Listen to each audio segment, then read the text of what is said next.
Okay, well, we hope that everybody has had successful workshops, even though we all wish they were a little bit longer. But now we're just going to move on to our last group discussion before we part ways. So this first question is for our architects in the room. And then if any of the attendees want to actually share experiences or thoughts, you are welcome to do so. So how do you combat gender discrimination in the workplace and approach common situations known as, quote, mansplaining and sexist comments? I want to say something on that. Okay, so I'm going to start on that because I've experienced mansplaining my whole life. Because even nowadays, I often find myself to be the only woman in the room. And as it was stated before by several others, is it's wonderful to have humility and go into a room trying to learn from others, but it's also very important to make it clear that you know what you're talking about and that you're the expert in the room, and that you want people to understand what you're saying, and you'll be very cordial. Obviously, you don't want to be called that B word. Who cares? Who cares? And no, I personally don't care. You don't want to leave a potential client thinking like, I'm not working with this person. But you want to make sure that they understand that you're the authority in the room. If you are, obviously, sometimes you're not. So you want to listen, but you know, and make educated comments. So that's in my office, most of us are women, so we don't get a lot of that from internally, but you will see that a lot in the construction world. Yeah. To add to that, Nati, which is also awesome points. Again, it's just finding your voice, being respectful always, but always finding that voice to say, no, 1 second. Not being shy to, especially in CA meetings or things like that, if there's something that needs to be explained, excuse me, can you say that one more time? And being assertive in how you speak is incredibly important. Learning how to phrase things, learning how to say things correctly without being offensive, but still letting everybody understand that you have a presence in this room is incredibly important. Mm-hmm. So my advice is definitely learn your voice. Mm-hmm. And like Alina says, you don't need approval from everybody about your voice, but learning your voice, speaking with certainty and assertion, and knowing and understand, and kind of having the knowledge behind your voice to say, this is what I think. And it's okay that this is what I think. You may not agree, but at least I made it clear, this is what I think. And that would be my advice for that. That's a great point, Nadine. And I also agree with everything you and Nati have said. I would also add body language is key, especially when you're in person or even on Zoom. If you look like you're confused, they might question your knowledge then.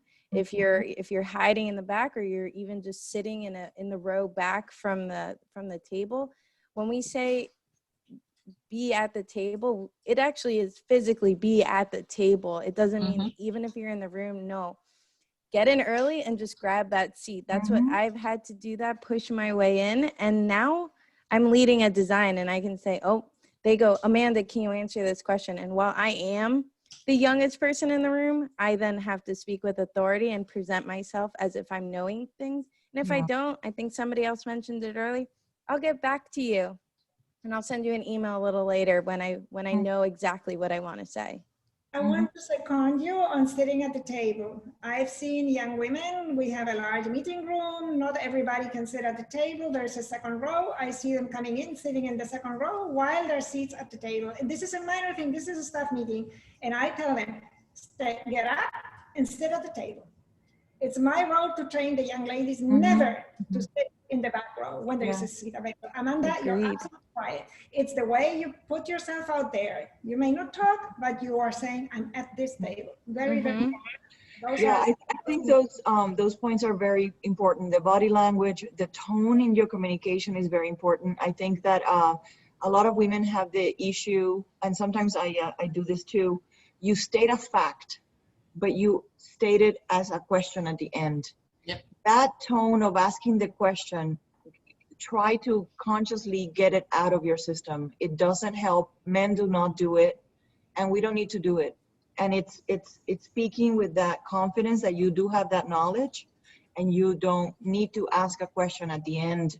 You know, when you're stating a fact and you're giving information or a recommendation or just a solution, just don't ask it. Use that little thing that a lot of women do. It's the other thing to just it helps so much once you overcome that. And if I might add, if you're in a situation, if you're working in an office that ultimately is toxic, and by that I mean they don't understand diversity or gender equity, leave. Yeah. Don't ever, ever, ever stay thinking things will get better. If it's something, you know, if your gut tells you this is not where I need to be, leave. I was telling of somebody, and I think in the office the other day, that I worked in an office that never shows up in my resume because I only worked there for 6 weeks. 45 minutes into my first day, I called my old boss because they'd had to let me go because there wasn't any work. And I said, Matt, I hate it. He's like, but you're only there 45 minutes, Lourdes. I said, I hate it. My gut tells me this is not the place for me. He's like, but you didn't love us the first day. I said, yeah, but I didn't hate you the first day. So listen to your inner voice, the one that says this is either not the right place or not the right situation, and just walk away. It's not worth aggravation, discovering 20 years later that you are still in the same place with still the same wrong attitude. It's not worth it. There's you know, there are plenty of firms out there that are more than happy to take you in and mentor you and show you the way it is done. And as Leora said it, you know, just do the work. When you do the work, when you solve what needs to be solved, people will automatically turn to you because you see what the issue is and you solve it, you know, and you become a leader. I want to add another thing, especially nowadays that there's a lot of talk about this. When I was growing up in school or starting to work, this was not talked about. To distinguish between a discriminatory sentence and a challenging sentence. And sometimes people think they're victims, right? So my teacher in my first year of architecture school, he says, I don't like to review the women's projects because they marry and they leave. Okay, so That's what I got in my first interview. Yeah. So I listened to what he said, and I'm a very rational person. I looked around and realized he was stating a fact that women marry and leave. He was not saying, I don't like you. He was challenging me. And I said to myself, this is not going to happen to me. That's all. And he actually reviewed my project and every other women's project. He was just challenging and stating a fact that he had been seeing in the past or up to then. And it's very important that that kind of comment doesn't turn into, oh, nobody likes me. Oh, nobody's gonna read. No, you have to see the facts behind the person who's saying it. They're saying it maybe for a reason, from a different perspective than ours, from a different time, whatever. But put yourself in their shoes, see what it is, and raise to that challenge. So that we're not taking every comment as a discrimination. A lot of them are challenges. I've got a lot of challenges in my life, and I went to, just to say, I went to a archaeological expedition on, you know, horseback for 5 days in the desert, and the lead archaeologist said, I don't go with women. I've never been with. I said, well, this is going to be your first time, and we become great friends, and we became great friends. So. Yeah. It's not a discrimination. They're stating a fact. He was fearsome. That's all. He was not fearsome. He was afraid that I wouldn't be up to the task. That's all. And I think that the other important thing to do is when you receive statements like that, don't take it personal. Yep. Exactly. Because it's not your problem. The person that is having the problem is not yours. It's not you. I was told once, no, you can't go there because it was a travel thing, and I was told, no, you can't be there. You have to be home taking care of your husband. And I'm like, excuse me? And it's just, it was so don't take it personal, because the issue is not yours. You know what you're doing. And like it has been said here a lot, trust your work and let your work speak for you, because you're gonna grow and you're gonna get there despite people or other person saying things that don't necessarily apply to you and that you don't believe on. So don't take it personal ever, because it's not your problem. But also don't let them do it either. You might just say, as That's Sarah correct. said, excuse me, and they know right off the bat, ooh, I shouldn't have said that.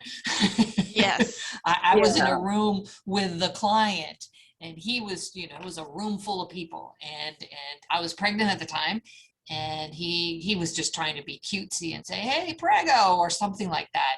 And I was like, excuse me, the whole room, there was like 25 people. It was like, ooh, he's in trouble. He's in trouble. It's like there was complete silence, and there was like 4 conversations going. Everybody's like, oh, he shouldn't have done that. He shouldn't have done that. Yeah. And he was the client.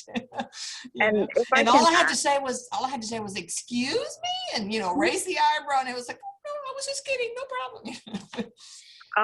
To add to that, what I would also say is know your worth.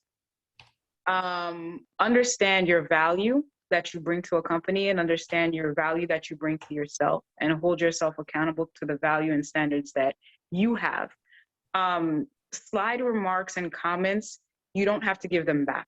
I've gotten a million of those comments, but you don't have to respond in kind. Like Lourdes said, and people have said before, the simple excuse me allows them to know you kind of overstepped and you need to step back.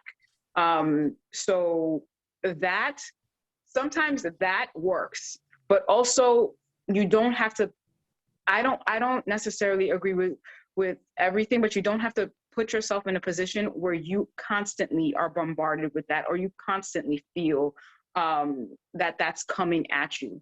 It's okay to want better for yourself, and it's okay to want to leave. And as women, sometimes we say, oh, I feel bad, or we shortchange ourselves. No, it's okay to want more. It's okay to want a better place or a better environment for yourself, and allow yourself that. If you feel like, you know what, this is going to make me step out of character because it's so much, then it's okay to leave, and it's okay to move on. That's not cowering. That's not saying, that's not being afraid. That's just knowing your worth, and saying that, you know what, I'm worth better than this, and I can do better with this, maybe somewhere else. But the initial standing up for yourself and saying, excuse me, will definitely put people in their place, and will definitely check someone for their words. And just to follow up on that, Something that you can do this to in every situation, but I've used this thing of when I see a person in a meeting that it's just coming at the situation with this gender bias, I said, well, you know what, let's get on to the 21st century now. And That's good. That was great. I like that one. It did work, but I don't know if it can work with everybody. No, but I think we as students, we appreciate this advice, because these are situations that we're unfortunately going to be placed in, and we know it's coming. We've already been in situations like this with our professors or even our peers. So I think conversations like these are really important to be having. And I don't mean to cut anyone else from speaking, but we're a little over it, and we still have like one more point we want to get through. And then after that, then we'll say our final goodbyes and last remarks. But the last question that me and Chenia wanted to ask was, as students, are there ways that we can start getting involved right now in organizations or in programs that are all about this topic, about fighting for women and fighting for our place in the workplace? Is there organizations that you can refer us to do that? I want to say, because I wanted to do, Lourdes and I are the AIA cheerleaders, okay? You guys are taking a big step. Yeah, all of you too are taking a big step being part of the AIAS.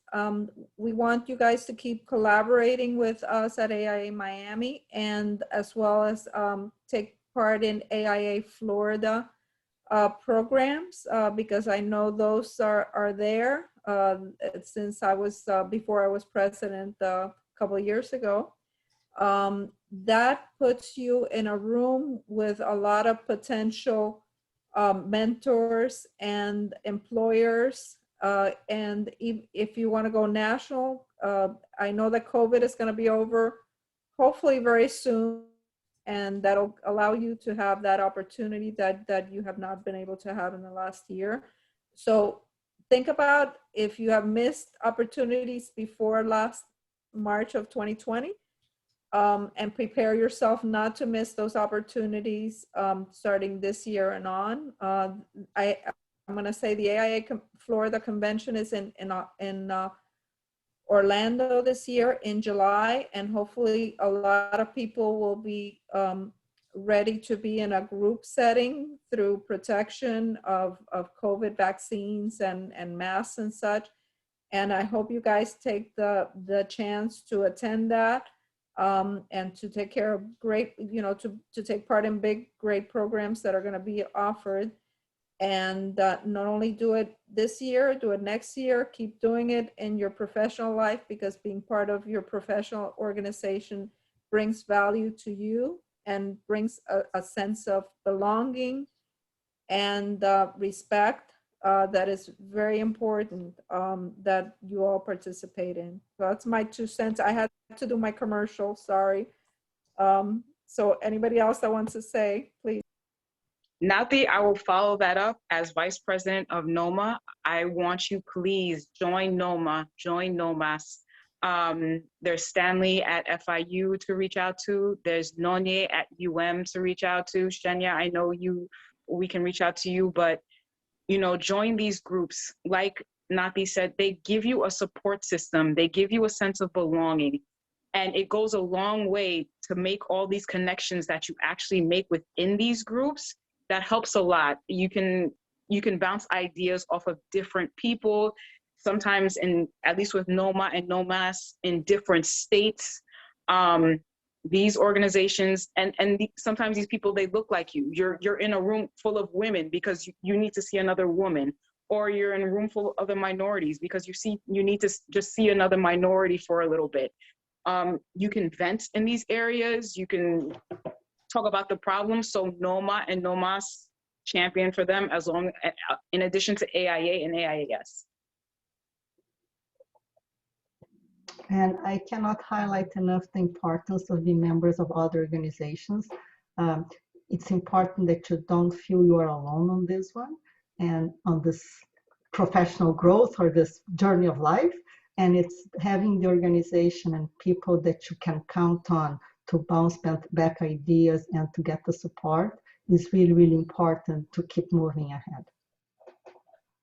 I think to follow what Elizabeth said, I think it's important to join these not only to network and meet people that can help support you, but it grows yourself as well. I can say I've grown within AIA. I joined when I just graduated UM, and now I'm one of the vice presidents. And as an introvert, I would have never saw myself as that 8 years ago.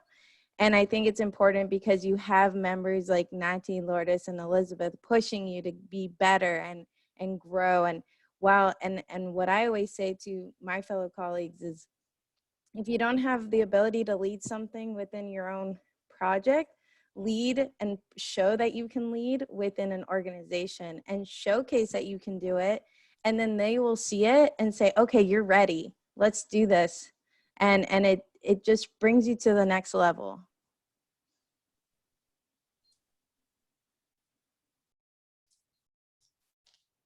And I would not miss the opportunity to put the shameless plug for AIM that AIA Miami puts in, and BAM, and of course, my partner is back here, which you don't see, who is the chair of that, Craig Acard, but that is also good, you know, venue to get involved, to help the community, both the AIM and the BAM program, and to really, you know, as Nadine says, you know, they can become what they see, and they see you there. They see young women, they see diversity, they see, you know, different backgrounds. It's really, really, really helpful. So Colleen is more than happy to share your information with Craig and use you for whatever is. Maybe see, let me get off my screen so he can wave, choose virtual background. Okay, there's Craig.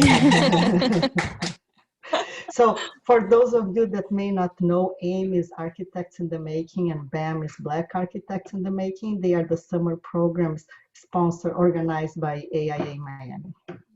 And in fact, the BAM program is spreading beyond our Miami boundaries. So, and with Zoom, they have really done wonderful things to spread that. So, you know, it's a great way to, you know, as Amanda said, you show leadership skill outside of your firm. They see that, hey, they're doing this on their own, and they're doing awesome, you know. And I've forgotten how introverted Amanda was.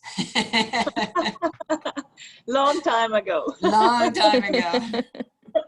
I'm like, she only graduated in 13? Oh my goodness. Okay, She's well, already licensed, and she's already licensed. Also, if you guys are not following the AIA Miami page, I'm going to plug you guys in. Do follow them. They did recently just post on their story 2 panel events featuring women, one of them held by Women in Architecture and the other one by NOMA. So stay tuned for that. And then on that note, we will let you guys go. We just want to thank everybody that was able to make it today, the professionals. Thank you so much for all of your advice. Very great conversations. Really wish we had more time. And thank you to everybody that made this possible today. Yeah. I would like to congratulate. I would like to congratulate Shane and Megan for putting together this session. It was really well organized. You did a very awesome job. So congratulations to both. Thank you so much. Thank you, guys. Thank you. And thank you, Colleen. Good luck and everything else. Yeah. Thank Have you, a nice Colleen. weekend. Thank All you, right. Colleen. Thank you. Bye. Bye. Bye. All the best. Thank you.